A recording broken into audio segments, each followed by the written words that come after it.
The BS Report is a free-flowing conversation that occasionally touches on mature subjects. The BS Report. The BS Report with Bill Simmons.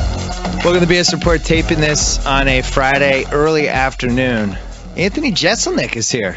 I asked you before we started, I wanted to make sure it wasn't Jeselnik and that people were mispronouncing this the whole time, because the Tom Thibodeau thing has me scarred. Anytime anything's on the fringe, I just always want to make sure. Yeah, you can't trust him. Jeselnik, yeah.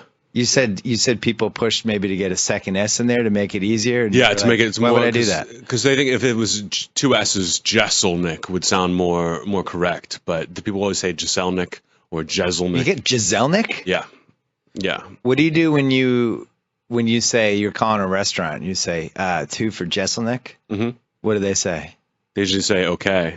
And they just try to spell it? Yeah, I mean, they'll ask me to spell it sometimes, yeah. Or they'll just totally mess it up themselves and figure it out. When I was in college, I got a lot of Simmons for some reason, even though I have 2 M's. Really?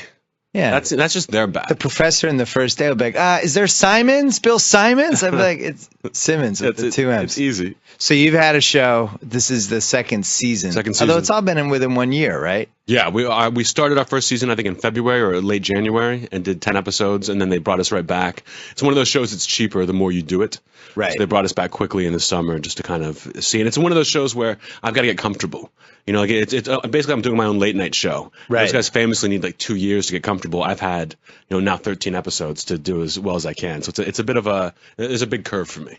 I say this in the least ass-kissingest way possible. You got noticeably better during that first run. Oh, yeah, during the first episode. I always watch this stuff, and I think people don't realize with TV that the first TV, anything you're going to do is going to be probably your worst, least most disjointed performance. By far. I mean, you look at Conan's first episode.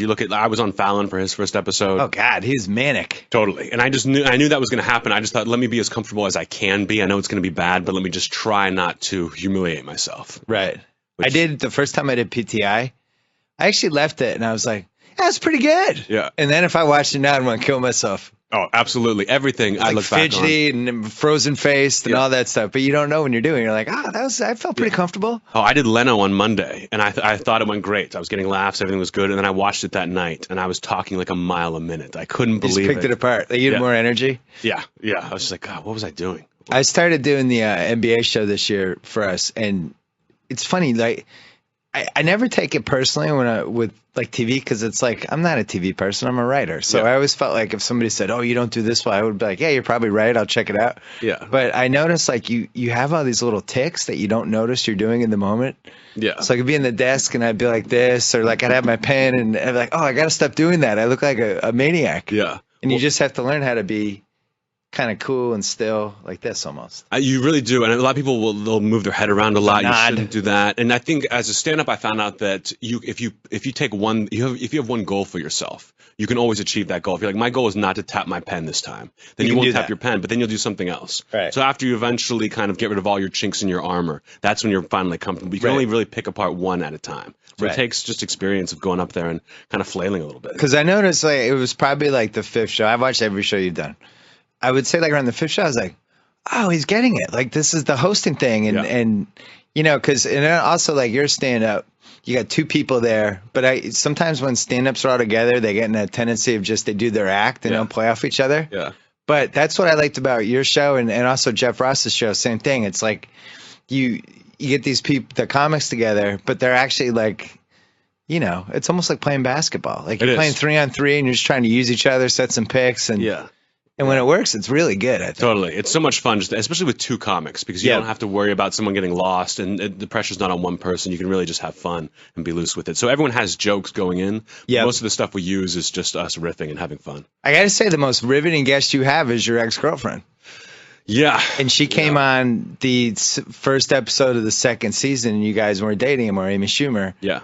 And the energy was awesome. Yeah. And you guys alluded to it, like you were cool about it, but just as a viewer who had no dog in the race, it was really cool. Like I enjoyed it. It was fun. We had to cut a lot of stuff because afterwards I asked the producer, can we use, because we would go back and forth about, our relationship and everything. And I would say, can we use that? And they're like, well, sometimes it was funny and sometimes it got a little too real. Oh, we really? thought was funny. What got too real? Just if I would, hit her about something or like make a joke about our relationship or something, and we would both be laughing, but the crowd would be like, ew. The crowd, like, hey, that seems a little like too inside. They're gonna side with her in that one. Every time, as they should. Is that weird doing comedy with your ex-girlfriend? I can only imagine. Yes. Yeah. What's the weirdest thing about it? It's weird, you're not in a relationship anymore, but we're both rising together at the same time, so you can't get away from the other person. Usually when you break up with someone, you go your separate ways and you figure things out. You don't see them again. We're still with each other all the time. That can be tough sometimes. When did you first meet her? We met when I was in New York, right about the time I started doing Fallon. We had met. So it was like 3, 4, 5 years ago? Yeah, 5 years ago? Something like that, yeah. When did you start doing comedy? This is funny because I'm going to tell you, I sent you an email. You sent me an email? Yes. Did I email back? Yes. When you wrote a column talking about how you were leaving ESPN to go write for Jimmy Kimmel Live. And I had just gotten into stand-up myself. And I wrote to you being like, it's so inspiring to see, I'm getting into this comedy thing, and it's a tough thing to get into. So to see someone walk away from a job that they obviously love to go do it was like really inspiring. And I was like, thanks it's just cool to see that. And you just wrote back, thanks, best of luck to you, Oh, interesting. Yeah. So this was like probably like, when did I do that? End of 2002. Yeah, yes. November, because I moved out here September 2002. Yeah, I started in 2002. So you were like 20 then? I was 20. I was 22 when I started. Yeah. I turned 23 at the end of 2002. And what made you decide I'm just going for it? I wanted to be a novelist when I was in college. And then I realized what an awful life that was to live, just like sitting in your room, just writing a novel. The loneliest life you could have. Exactly. Yeah. But I thought, what would my dream job be? I don't want to be a novelist. What am I going to do? And I thought writing jokes seemed like a lot of fun. And being in a room with people who were just funny and throwing out jokes seemed like I wanted a late night job. I wanted basically the job that I got at Fallon, especially a show where you could be building it from the ground up. When Louis C.K. would talk about building Conan, it sounded fascinating to me because you're just failing over and over again and you have to get better. And you get to do it every night. So I thought, well, let me go for that. And I met with a guy. My dad went to college went to Notre Dame with a guy named Jimmy Brogan, who was the head writer for Leno. That sounds familiar. Yeah, Leno. Yeah, the head writer for Leno. And so I met with him. He said, well, if you want to be a joke writer, just do stand-up. Because instead of just writing jokes, which you don't know what's going to happen with them, you can go up and tell them. And that way you get better at writing jokes. You can get your voice out there more. And instead of just having someone read it, they can just see you do it. So I started doing stand-up just to get a writing job. And I kept not getting hired. So by the time I finally got that job on Fallon. So you did stand-up to get a late-night comedy writing job? Yeah. Interesting. Yeah. And it just usually people do stand up because they want some half-hour sitcom when they used to hand them out all the time. Didn't occur to me to do that. I'll do stand up until I get a writing job and then I can quit. But I just never got hired. So as I started with guys like BJ Novak, Dan Mintz, guys who could have been amazing comedians but got jobs. And since I didn't get that job, I just got better at stand-up. So by the time I finally got the writing job, I was so interested in stand-up that I got my dream job and didn't really want it at that point. So the choice is basically you work for a late-night job, you're in the Writers Guild, you get health benefits, you get to go to the same place to work every day. Yeah. Versus going on the road, having to scrounge for gigs and figure out where you're going. You're living out of hotel rooms. Yeah. You're eating dinner at 10:30 at night at Applebee's. Yeah. And you think a lot of people just grab the late night writing jobs. Yeah, I mean it's more money. It's and a lot of those gigs, stand up now for me is great. I'm playing like 1,000-seat theaters. Right, you're in the good part of stand up. Yeah, or I immediately jump to like the improvs as opposed to doing like kind of the B and C clubs, which are miserable. So I would rather have a writing job than the C clubs. But if you could do the A clubs or theaters, the writing job is not that appealing. And then the most appealing would be to have the Louis C.K. thing where. Absolutely. You could book your own club, film your own late night special, own all the profits. Yeah. I think he's figured it out. Totally, but he's got to come up with a new hour every year, which seems insane to me. I mean, he never should have admitted that. If I were him, I wouldn't have admitted that. Yeah. Because now he's just put a bright spotlight of, let's hear your hour, Louis. Yeah, it's pressure. It's pressure. Every year he's got to do it. But he's so good at just coming up, and I've seen him be working out material for forever around LA, and he just starts talking, and it's always funny. He just has it figured out. What do you think, if you're a stand-up comic, are you better off in New York or LA? Oh, New York, for sure. And really? I started in LA. Because New York, there's so much more stage time, and it's real stage time. In LA, it's hard to get real stage time. Most of the shows, people in LA don't really want to come and see a comedy show. And I think a lot of because they don't want to do anything. Exactly. They can hang out in their apartment, which is pretty nice. Whereas in New York, nobody wants to be at home. Right. You just want to get out of your 800 square foot apartment and go anywhere. Exactly. When tourists come to LA, they don't come here to go to comedy clubs, but in New York, they'll go to comedy clubs. So I got into the Comedy Cellar as soon as I moved there, and that was a dream. That kept me in New York for years after I left Fallon, just because I had that place to go to. Yeah, we always bat around ideas with Grantland, like how do we want to get better? Or are there things one of the things we want to try to do better in year 3 is capture LA a little bit better. Mm-hmm. And there's this whole stand-up comedy scene that happens out here. Like in New York, there's a million bloggers. Like people know what's going on. If anything happens, it's written about. In LA, you'll hear these stories and they're almost like urban legend stories. Like Chappelle was there for 7 hours. There's no videotape and 3 people saw it, but he did say, and you never know. Is that true? Did that happen? Yeah. Don't you feel like that could be?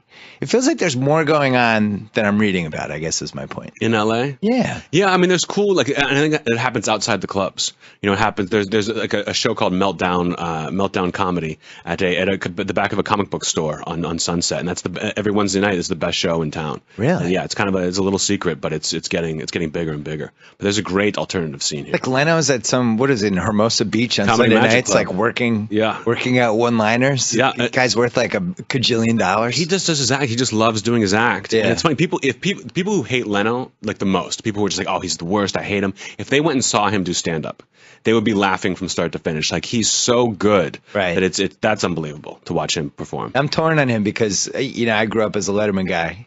Sure. In the 80s. Sure. And Leno was the single best guest. Yeah. Oh, my God. Always. They had such a great rapport together. It was like, oh, Leno's on tonight. Like, I don't care what else is happening on the planet. This is the one thing I'm going to watch tonight. And it was just weird to watch what happened with them. And the fact that they're within, 10 years or whatever, there's a book. Mm-hmm. Then they're making a movie. And, people are playing them. It was just crazy. Like, you would have thought these two guys were going to be like this for life, Yeah. It's hard to stay friends with as comics as people get different jobs and people are competing for the same kind of things when you get to the top. That it's tough. It's tough. So what was your first roast? I wrote for David Hasselhoff, and I wanted to write for them before I ever thought about. That's a great sentence to say, by the way. Yeah, I wrote for David Hasselhoff. Yeah, that was fun, and they talked about putting me on that roast. But they asked Jeff Ross about it, and he said, well, he's been giving away his best stuff for 2 weeks. Let's put him on the next one, which was great. I mean, I would have gladly done. A man of the people. Oh, the godfather of roasts. Yeah. Looking out for you. Oh, yeah, which is awesome. He's a great guy. I love I was just at a wedding with Jeff Ross and his girlfriend, who I think is like 25, but looks a lot younger. And it was just a weekend of father-daughter jokes and... Jeff, your daughter's ready to go to bed, and it's just the best. Like nobody loves ball busting and having his balls busted more than Jeff. Yeah, people always ask me like, "What's it like? Or do you get mad when they make fun of you in a roast?" I'm like, "It's an honor. Right. It's an honor to be up there having them make fun of you. Like, there's no bad part about it." Yeah, I don't think. I mean, I certainly wasn't prepared for it when I started working for Jimmy's show.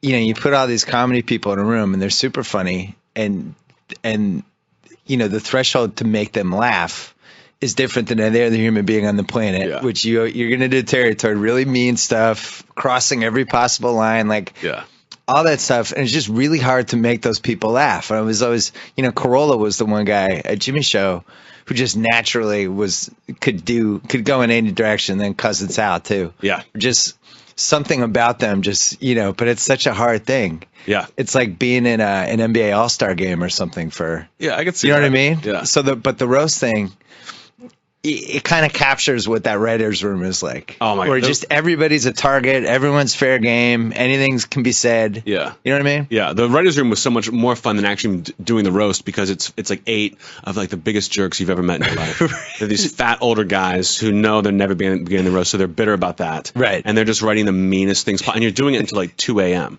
So the stuff we would laugh at by the end, it was like we could never use this, but it was just hilarious just to be there when they came up with it. How do you feel about the state of roast in 2013?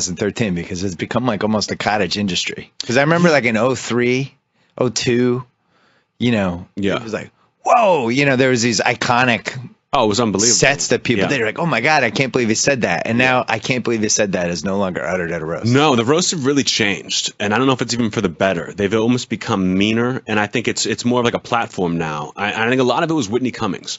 Whitney Cummings exploded off that roast. And she was just vicious. It went for the jugular. Yep.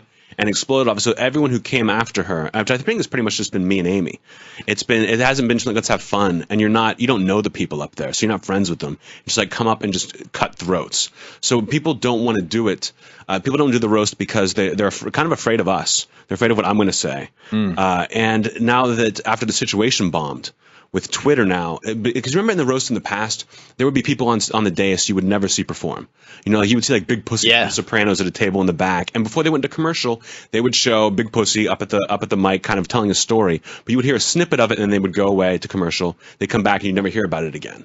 But they protected him because he didn't do well. He didn't have jokes. But when the situation bombed, everyone is tweeting the situation is bombing in that studio. So they had to then market the roast as watch the situation bomb. And now people are afraid of not only coming on and being too mean, but coming on and bombing, and then having that be what they're known for forever. Because that'll follow the situation to his grave. I don't even think it's one of the top 5 things that's going to haunt him. Really? Really? It was my favorite part about that is after he finished. I would say hooking up with Snooki is number 1, but go ahead. That's definitely top 3, I'm sure. But tough. he goes up there and bombs hard, and they weren't setting him up to bomb. Yeah. They gave him jokes they thought that would do well, and he just couldn't tell a joke. He wore sunglasses. And he tried really hard. And he did actually kind of give it his all. Yeah. But he's used to getting booed. And when you see it on TV, it looks like they're just kind of booing him. In the room, they're screaming at him. It's like the whole place. They had to stop the taping for 10 minutes and calm everyone down. Because people get so drunk. They had to calm everyone down? Yeah, and I was going next. I was like, what is going to happen now? This is vicious. I mean, people wanted his blood. And then he walks over to us. And to his credit, he didn't walk off stage. I would have left if they treated me like that. He walks over to us, and no one can look at him. Everyone on the dais is looking at the ground. He walks up, and he goes, 2 thumbs in the air. He goes, that was good, right? And we're like, yeah, man, more power to you. Yeah, I think he just gets booed everywhere he goes, and then they hand him a check, and he doesn't care. I went to, I think it was the Pamela Anderson roast. Jimmy did it when I was working for him. And Courtney Love was there. That was the famous Jeff Ross, how is it you look worse than Kurt Cobain? Yeah. Yeah. Did they put that on TV or no? Oh, yeah. That was on TV. I mean, everyone was just like, nobody knew what to do. And she was a mess. And I think, to your point, they edited out a lot of her being a mess. Sure. And it could have been, had they chose to, a lot worse, because she was not in great condition. But I think even leaving in that joke where he says, how do you look better? How does Kurt Cobain look better than you? That was like the foreshadowing what the roast was going to become. Yeah. Because that joke got such a big laugh that people started just going for that. If you could just have 10 of those, then you're the star of the show. That's how I got hired by Kimmel, because I wrote about the Shaq roast. Oh, really? And or as Emmett Smith, it was when Shaq was producing those roasts in 2000, and Jimmy was on one of them, and he was like the only good one. Yeah. And he was like totally fearless, and I just praised him for that. And then I get this email out of the blue like a day later. It's like, hey, man, I've been reading your stuff, blah, blah, blah. And we just started talking. Oh, that's awesome. And then right after that, the ABC started talking to him. It was bizarre. I still wonder if I hallucinated it. How long were you on that show? I was 18 months. Wow. Yeah. And I was trying to still do my column. Did you enjoy and as you know, like when you're writing for a late night show, that's the job. You don't have time to do other stuff. Yeah, I couldn't work on my act or anything else. Right. Just, you went in there every day. So for me, it wasn't even as much as finding time to write the column. I was following sports. Yeah. Being able to see games. And we were taping, the show at 9:00 and trying to half watch these, and I just like, I got to pick. I felt like I had to keep my column. But it was an unbelievable experience, and I'm sure you feel the same way about the Fallon guys. Like, you're definitely bonded. Absolutely. And there's only a couple guys from the original crew still left over there, but that was it was an unbelievable time. So you were there from day one. Mm-hmm. Yeah, before I was the first monologue guy they hired on that show. Interesting. I was there for a long time, like I think 3 months before the show started. When did you think he got over the hump? After I left, probably. After you left. Yeah. I mean, I think it was just him getting comfortable. And after a year, the press started getting better. People started coming on his side, and he didn't go through the same thing that Conan did. I think that, the roots really helped a lot. And Jimmy was more of a performer and kind of got into it. And he was able to get great guests. The fact that they were able to get the Rolling Stones to come on for a week, it just speaks to how good he is at his job. That he wasn't snarky. He wanted everyone to like him, which was tough as a joke writer. We'd be like, hey, we've got this great joke about A-Rod and Kate Hudson, and I'm friends with Kate Hudson. I can't do it. So it was like fighting with a hand tied behind your back. He could never be mean, and that's all I want to do is be mean. So it sounds like quite a match. Yeah, they get a lot on. You were like his dark side. You're pushing him. Hey, but he doesn't have a dark side, so it wasn't. So there was no room for that. I think they may have thought, well, if the critics really come at us or someone comes at us, we'll have Anthony here to kind of help us out. But that never really happened. Yeah. So my thing there was, why am I here? Like, why did you want Anthony Jeselnik to be writing for this show? Because you clearly don't want mean, vicious jokes. So I kind of just did it for a year, just to do it for a year. And I loved everyone there. And I didn't think Jimmy should be doing my jokes. I realized this is not for you. But they thought I was funny. You know, I was one of the only comedians there. It was me and Morgan Murphy were the only comedians. You worked Former with her Jimmy, on I did. The tail end. Yeah. We were the comics. Everyone else was a writer. So we were like the funniest people in the room, but we got the least amount of stuff on because we were just talking for ourselves. Right. Which was still fun, you know? You know, when he got that job, I was confused by it. I was like, really? You know, and Seth Meyers said, I think we might even said on a podcast, or we're just emailing, whatever. And he said, never bet against the Lorne machine. And he's like, true. They know what they're doing. Yeah. He will be put in a position to succeed. And even if he grows into it, it won't be bad. Yeah. Because there's too many people who know what they're doing. There's too many and basically everything he said was true. Like when you talked about getting great guests, that's part of the Lorne machine. Absolutely. You know? Absolutely. And I think, you know, Seth got the show that I guess was launching when, like January, I think February. I think it's right after the Olympics. Right. Lorne machine again. Yeah. Oh, totally. And he got Mike Shoemaker, Shoemaker's the best. Yeah. Yeah. Who, people were confused by that because usually you don't leave an 11:30 show to go to a 12:30, but they're best friends. Like they wanted to work together. Yeah. But I think that's going to be good. I like. It seems like the right people are getting on TV lately. People are getting on TV for different reasons now. It's like being nice and sincerely nice is the big thing now because people aren't watching those late night shows the way they used to. So you need a reason. They need to have guests come on that's going to bring people in, and they don't want to come on to be made fun of anymore. Right. You know, sitting next to Letterman is totally different than sitting next to Fallon. You know he's going to love everything you do, and there's not going to be any criticism or anything. And Seth is very much like that as well. That Seth will be able to do, I think, weirder comedy even than Fallon can do, just because he's so nice and sincere. That's your biggest obstacle as with what you're doing now, right? Because usually the host is super nice. Yeah. Yeah. And even somebody like Letterman who could be mean when he wanted to be. Sure. But he would rather have the guest be mean and then react off it. Exactly. Whereas you're trying to be a little mean too while also provoking the meanness. I only wanted to do this show, the Jeselnik Offensive, after being on Fallon for a year because I was just like, how would I do this show? It never occurred to me to be you do the evil version of the show. Exactly. I always call it the devil has a talk show.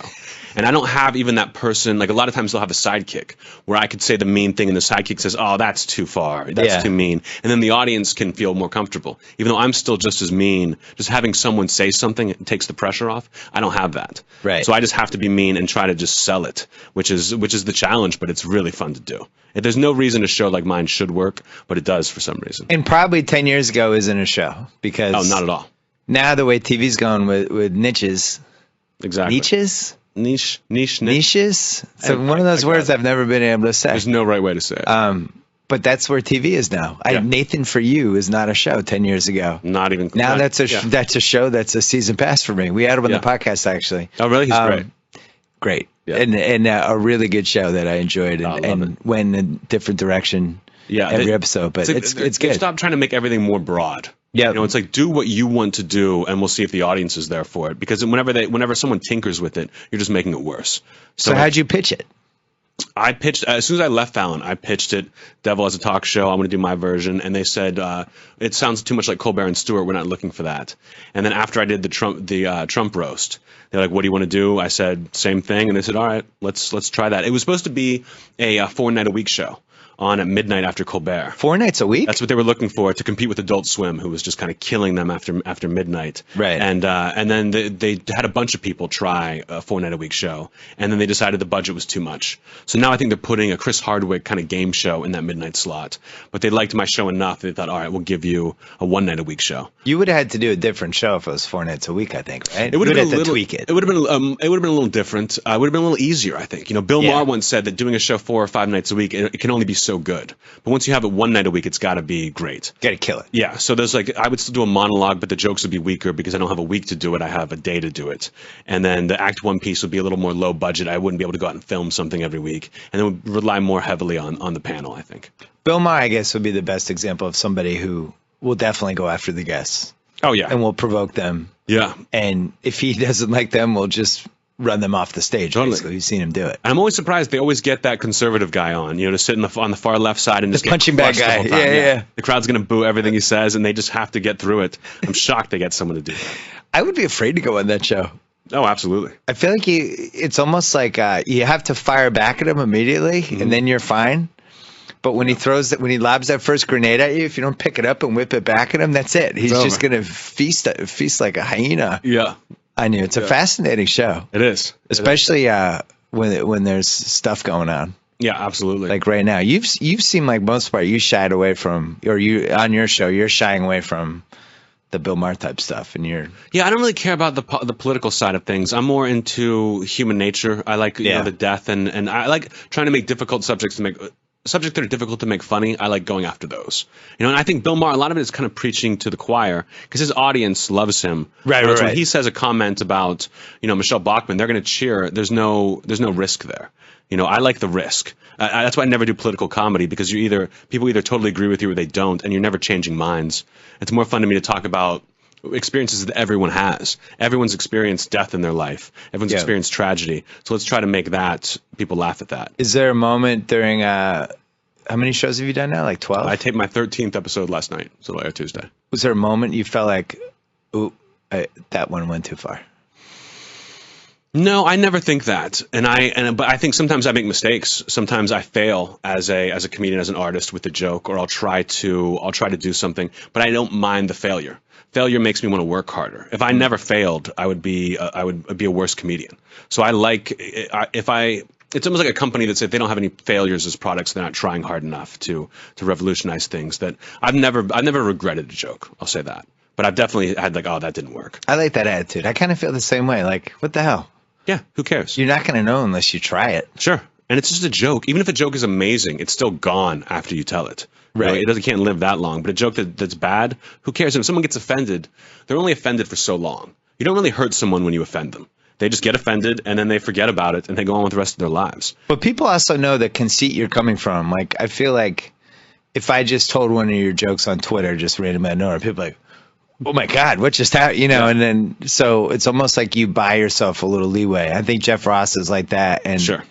Amy's like that. Howard Stern's obviously like that. There's people that have figured out how to get that rope, and then they use it. Well, you consistently use the rope every time, so people aren't like, what's he doing? So where'd that come from? So when guys get into trouble, it's like a guy like, Dane Cook, who's like, we're all friends here. We're all friends. I'm a bro like you guys. We're all the same. Oh, by the way, and then they say something really offensive, and everyone's like, wait. Whoa. Yeah, we were just friends a second ago, whereas I'm never your friend. Right. I'm doing these things. Everything's going to be worse than the next one, Who are your big influences? Stephen Wright was by far the biggest as a stand-up. Massachusetts own. Yeah, loved him. How did he think of it? Kind of part of a joke. Maybe it killed me. Mitch Hedberg later on, Rodney Dangerfield, and I loved Dice a lot. I thought Andrew Dice Clay as a character was really funny. I didn't like him at the time. When I figured out that it was a character, that got me going. And my biggest influence by far, not even a comedian, was Jack Handy from Deep Thoughts. Deep Thoughts. I was doing stand-up for like a year, and I was telling stories. I took a class where just talk about yourself. And they say that because most people aren't good at comedy. So if you're taking a class, anyone can talk about themselves, even if they're funny or not. And after like a year of doing that, I was like, I'm 23, I'm boring. No one cares what I have to say about life. What's the funniest thing in the world to me? And to me, it was Deep Thoughts by Jack Handy. So I bought all his books. I would read them every day and write my own jokes. And eventually I wrote one that had a mean twist at the end. It was from sheer volume of jokes, I had one with a mean twist. And when the audience reacted to that, it was a light bulb moment. Just like, oh, that's it. Everything's going to be like that. I wanted to be like, remember Matt Christopher books back in the day? Hell yeah. The boy who only hit home runs. I was an Alfred Sloat guy. I also read Matt Christopher. Yeah. I just love The Boy Who Only Hit Home Runs was fascinating. That what if every one-liner was a home run? Could you pull that off? What would that look like? Who would you have to be to do that? And I just kind of went for that goal. Yeah, I was at Alfred. You don't know who Alfred Sloat is. I bet if you named some of his books, I would remember. The best two were Jake and Hank Tough Paul Mather. It was early. It was like early 70s that came out. So I was in school in the late 70s. They were still trickled down, but then they all went out of print. Matt Christopher won the war. Yeah, for sure. Because he was he figured out how to how to get them out. Wait, I had a question about roasts, and then I blanked on it. Oh, so that switch, you realized to add the little mean twinkle to it. So even like in 03, you're targeting a roast at some point. Oh, yeah, always. I mean, before I even thought I would be a comedian, I wanted to do a roast. In college, I would watch those things and just be like, they're having so much fun. Yeah. And they're saying these hilariously awful jokes to each other, but everyone's having a good time. That just killed me. You know, it's different than stand-up even. You know, the YouTube roasts of the from like the 60s and 70s are kind of fascinating. Yeah. Almost feel like they should be on TV with like a Mystery Science Theater, like two current people watching them and stopping the tape. And that's funny. They're doing a Time Life thing now. I think they're trying to get in touch with me to interview me for it, where I think they're gonna have them all together and then like either commentary or just kind of interviews to bookend things, just kind of talk about them. The funniest thing is the smoking, and you realize how great cigarettes went with roasts. Yeah, just everybody's got one. And you know, people look like they're half in the bag. They are. It's a different era. Well, Ross tells me that I've never done a celebrity roast, like a charity roast, right? Because they've asked me a couple times, but that's not really what I do. Non-televised. Yes, exactly. Yeah. And Ross said those are amazing because it's these huge stars and they're hammered. It's like these people, you can't even believe how drunk they are, and it's just the most fun you'll ever have. So maybe I'll get to do those someday. But so you've never done one of those? I'm not that kind of guy you want for that. Do you know what I mean? I don't get invited to do a lot of benefits because I'm so vicious that there's like a YouTube clip of me doing a benefit for Haiti, and it is that I eventually win the crowd, but I'm making jokes about the earthquake. Oh, Jesus. And people are like, oh my God. And then eventually I turn the corner because I'm just so like nailing it so hard that eventually people are laughing at it, but it takes a while. The funniest thing about Ross is he'll do 8 minutes where he'll just kill the person. And then he does the thing at the end, the 20-second. Yeah. But listen, you're a hell of an actor and a great guy, and it was such an honor to roast you. And I'm just a huge fan of yours, and thank you. And it somehow diffuses the 27 mean things he just said about that person. And Ross is the one guy who means it when he says that. It's almost. I actually think you're right. He is. He really does. And I hate having to say that at the end. I hate that just because you don't mean it. I don't mean it. I don't care. And these jokes are funny, and you shouldn't be upset by what I said to you. But I don't love you either. So I say the same thing at the end of the roast. I say, despite everything I just said, you're a great sport for being here tonight. Thanks for letting me be here too. Because I feel like if I say that every time, then you kind of know I'm not really sincere about it. Right. But I'm grateful for the opportunity to be there, but I don't care about the people. What's the next one? It's coming up, isn't it? James Franco. Yeah. Interesting. Probably the right move for him. I think it's an interesting move for him. He's like the one guy, the bigger guy who could do it. He's done so many different things. I think it'll be an interesting roast. I hope so. I'm not even sure if I'm doing it yet, but hopefully. What do you mean you're not sure you're doing it? Well, I had a contract everyone gets like a contract for 3, and that contract is over. And I enjoy doing them, but I also kind of feel like I've done them. My first one, I was like, these are the best jokes I have. The second one's like, let's try to, stick to that bar. Third one, I feel like I'm repeating myself. Even if the people are watching it don't think that, to me, it seems like I'm going through hitting the same beats again. Right. That I could not do the roast and be happy, but it's such a nice boost. And now I'm so tied to Comedy Central that I kind of have to. I have to do the thing. We always wanted Sal to do a roast as Jeff Ross because he knows Jeff's act so well and all the beats that he can actually. And he does the voice. He does a great impression. I can imagine. Oh yeah, he does, and just put the wig on and just come out. But Jeff would never relinquish a roast spot. I don't think. Never. It's his corner. Yeah, it's his baby. I remember when Jeff and I both got shut down by the Writers Guild at the beginning of this year. He was coming back for season 2. I was coming for season 1, and they said Comedy Central has not been. They had some kind of weird thing with the Writers Guild where they could hire writers for a week at a time. Yeah. Usually have to do 13 because they were like, we only do 8 episodes. Let us bring in a comedian who's not even in the guild for 2 weeks. And they said, that's enough of that. We're shutting down the 2 shows that are in production. And we had a big meeting with the Writers Guild. We were furious. I would never be on the air. He was going to be go away. And it just kept saying, we're part of this roast movement. You got to let us on the air. It's a roast movement. And I'm just sitting there like, please stop calling me a part of a roast movement. I'm more than that. And he'll never give it up. He loves it. He loves the roast. It was like you had women's rights, you had civil rights, and now you have the roast movement. Yeah, the roast movement. It's definitely. He just said it so many times during that meeting. It killed me. So, I mean, the show, you're doing 10 episodes at a time. Yeah.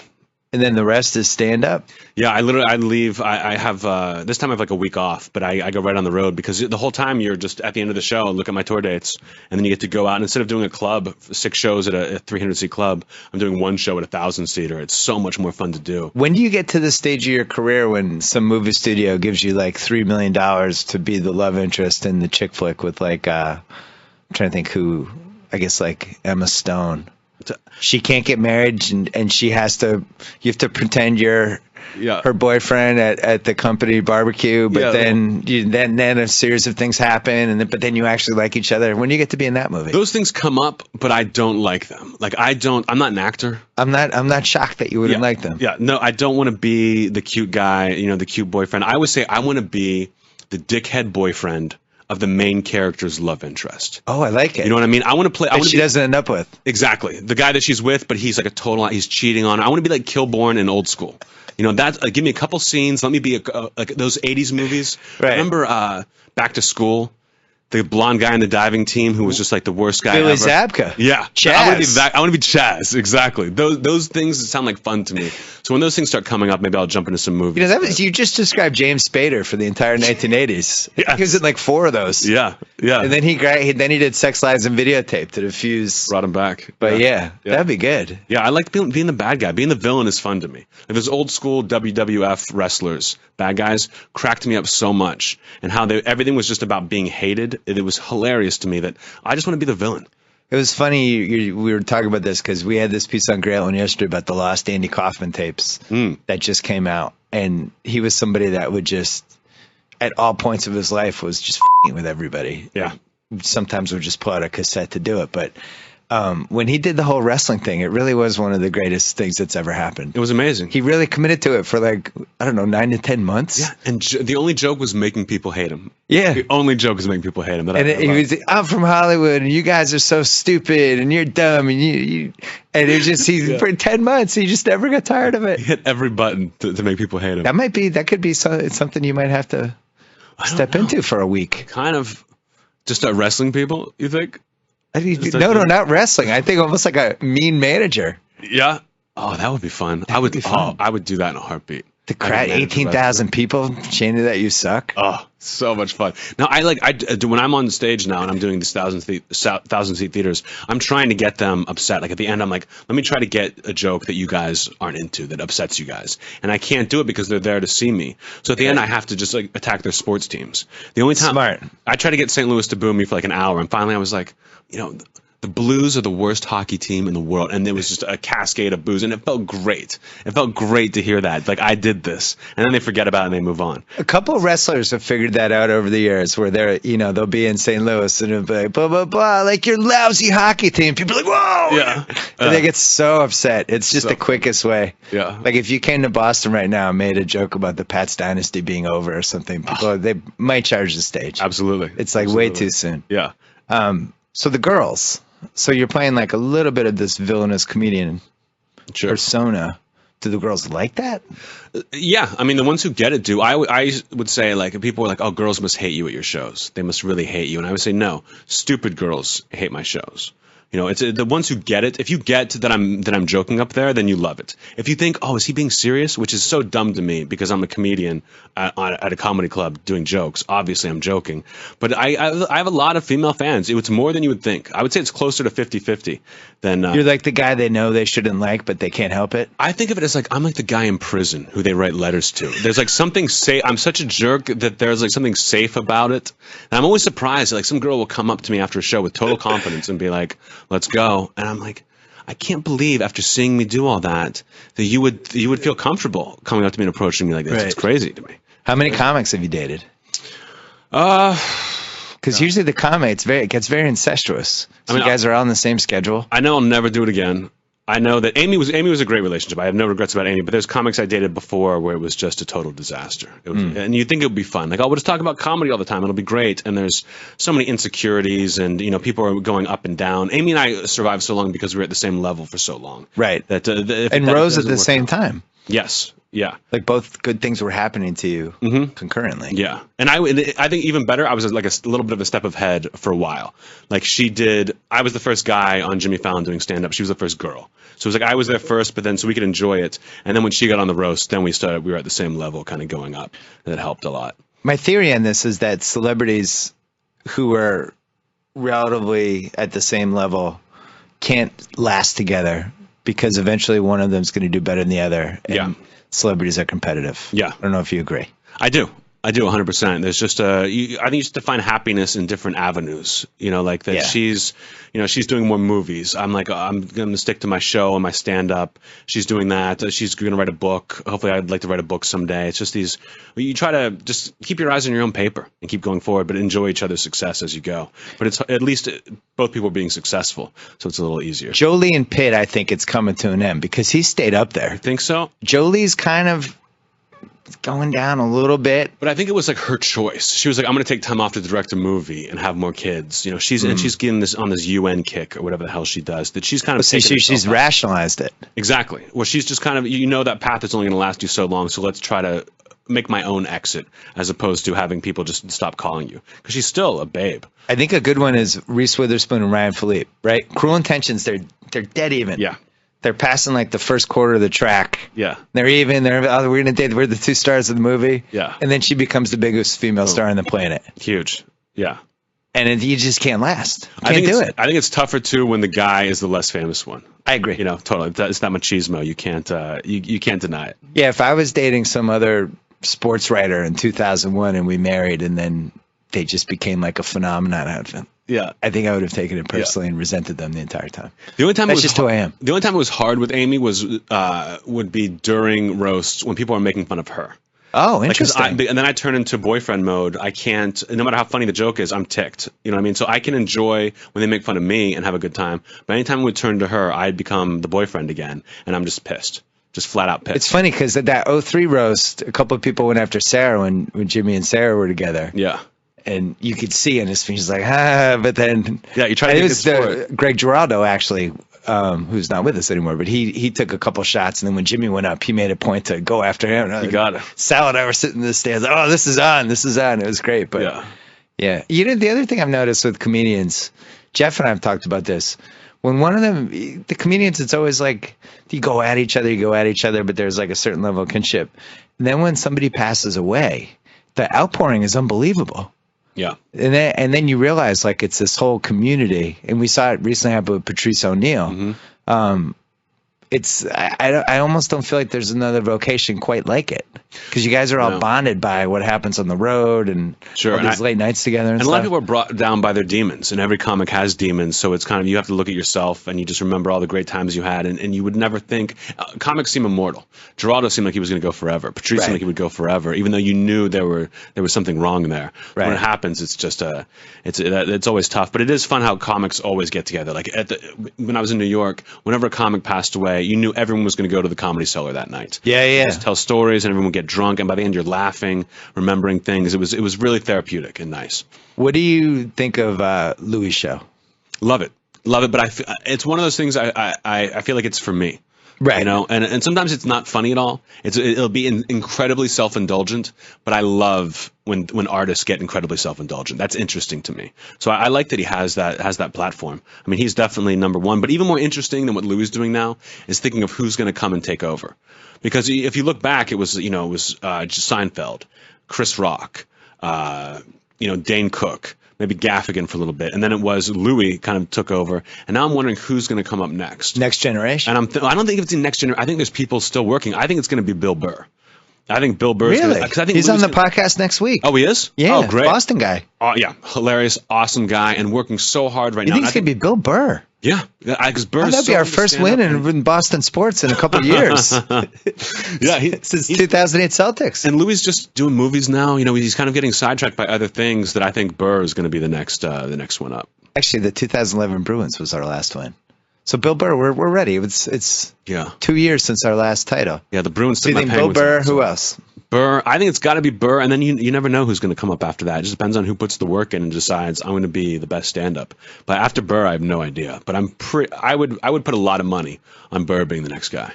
Do you think there's a certain age range where that happens? Does it have to be like late 30s, early 40s, or can it be younger?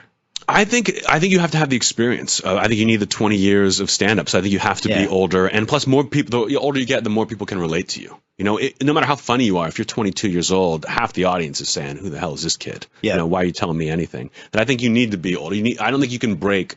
I don't think you could be like the best comic before your 40s. No. I'm trying to think who did. I remember seeing Seinfeld. He passed through when I was in high school. He passed through, and I made my parents take me to go see him because I loved Letterman. Yeah, he was one of the early Letterman guys. Yeah. I must say this was about 3 years before his show. Oh, wow. And he did seem young.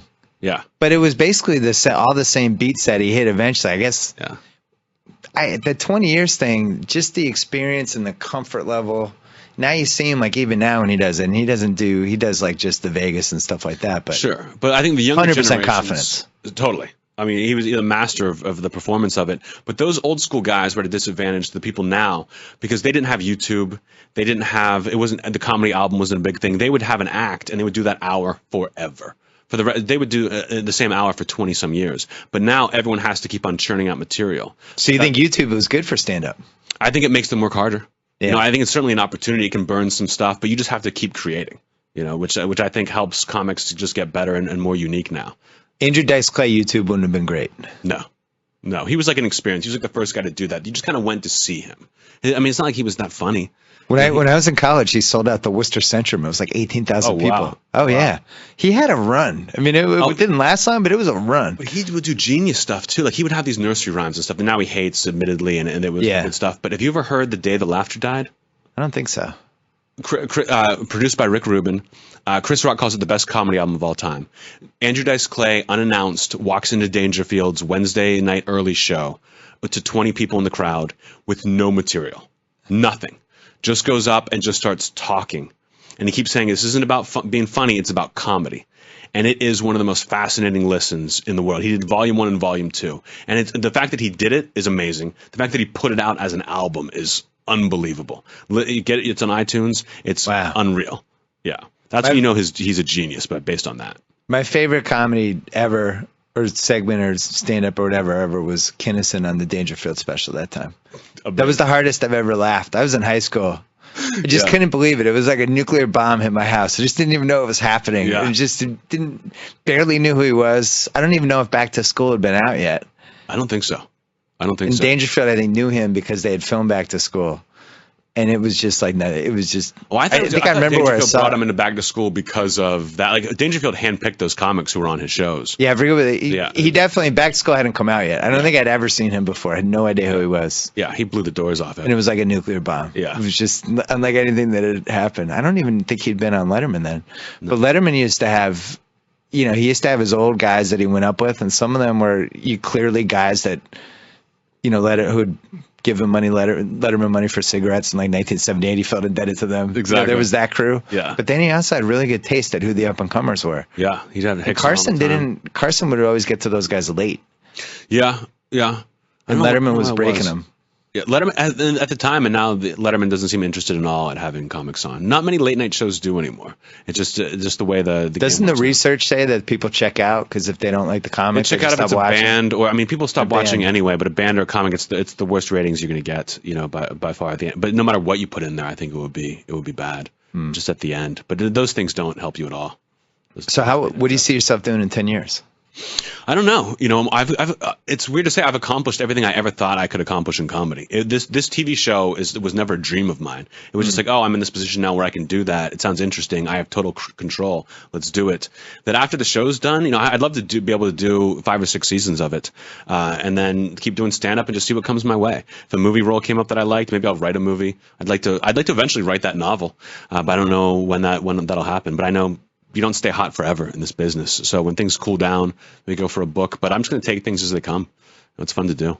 Do you ever see yourself softening your style and hosting a more traditional late night show, or you just would never do that? I don't think it would interest me. I can't sit next to an actor and be like, so tell me about your movie. Like, I just don't care. That's why I only have comics on my show, because at least I can talk to them and we can joke around. But that doesn't interest me. I wouldn't want to just be a host. I'd have to be my host.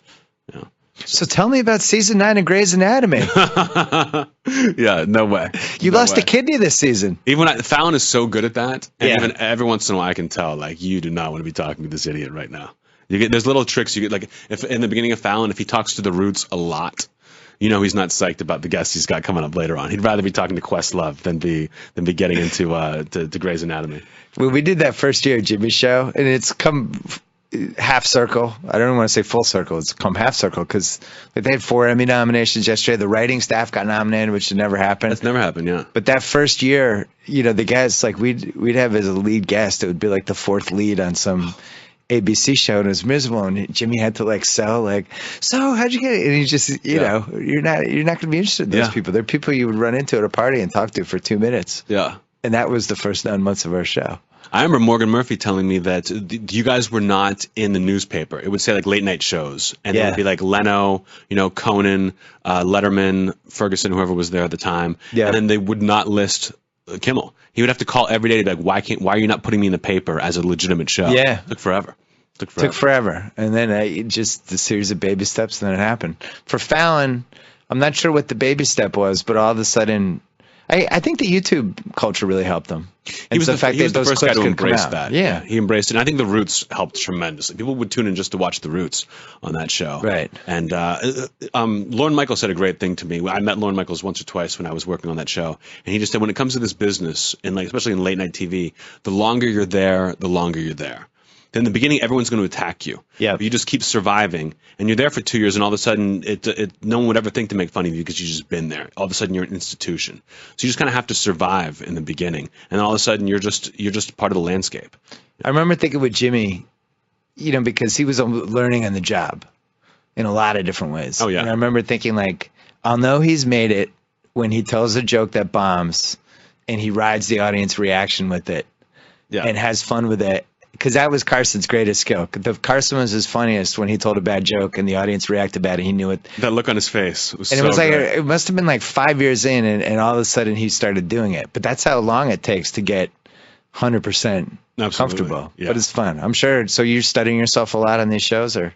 It's hard for me to watch myself, but I can feel it. I'm in my first show. When I'm doing stand-up, I come out and I tell a joke. Yeah. And the crowd wants to laugh for 5 minutes. I let them laugh for 5 minutes. I just walk around while they're laughing. And then when the laugh dies down, I go back into my next joke. If you do that on a TV show, it looks like you have no idea what you're doing. Right. You've lost. The pacing is what's different. So I've been getting more comfortable just with that. And you have some good hooks.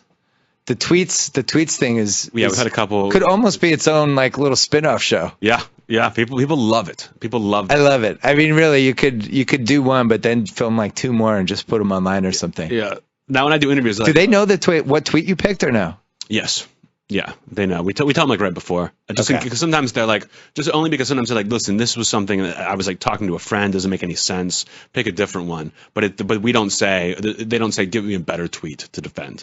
Okay. So it's more of an improv exercise, but they know. They know coming in. And the other thing that is just gold is the end of the show. Highlights from the things you missed. Thank you. That was I pushed for that because I was I just want to be able to do random stuff too. Because that can go anywhere. Chance. Exactly. This might be my only chance to have a half-hour show, and I love that SNL. They would talk about the final 10-minute sketch. Something weird and absurd. I was I want my final 10-minute sketch to be able to go in the show. What was the one you had with Jim Norton when he was finishing a joke about? Oh, he was bring this country back to what made it great in the first place. And it's all right. And then everyone cheers. And it's all right, now, Amy, you make the argument against slavery. Yeah. That was great. So you had to talk him into that one, I'm guessing. Norton? Jim Norton. Not at all. No. Not talk Norton into anything. No, he's such a pro. He's down for whatever. Yeah, no complaints from him. All right, so it's on, I can't even remember when it's on because it's always on my season pass. Tuesdays at 10:30. After Drunk History. Yeah. After Drunk History. Mm-hmm. And you have 8 more shows. And then you're on the road. We're doing 8 this season. Oh, so 6 more shows. Yeah. So 6 more shows. Any shows to plug on the road? Anything? I've got tour dates just went up. I've got a huge fall tour coming. On your website? Yeah. Okay. AnthonyJeselnik.com. I'm on Twitter. Google Anthony Jeselnik. If you get close, they'll tell you a bunch of things you can do. Cool. This was fun. I had a great time, man. Great to finally meet you. Good luck with everything. Nice to meet you, too. Appreciate it. Target to sign off. Whoa. Thank you for downloading the BS Report with Bill Simmons. Too much fun. Check out more podcasts at the iTunes Music Store or at Pod Center at ESPNradio.com. Peace out.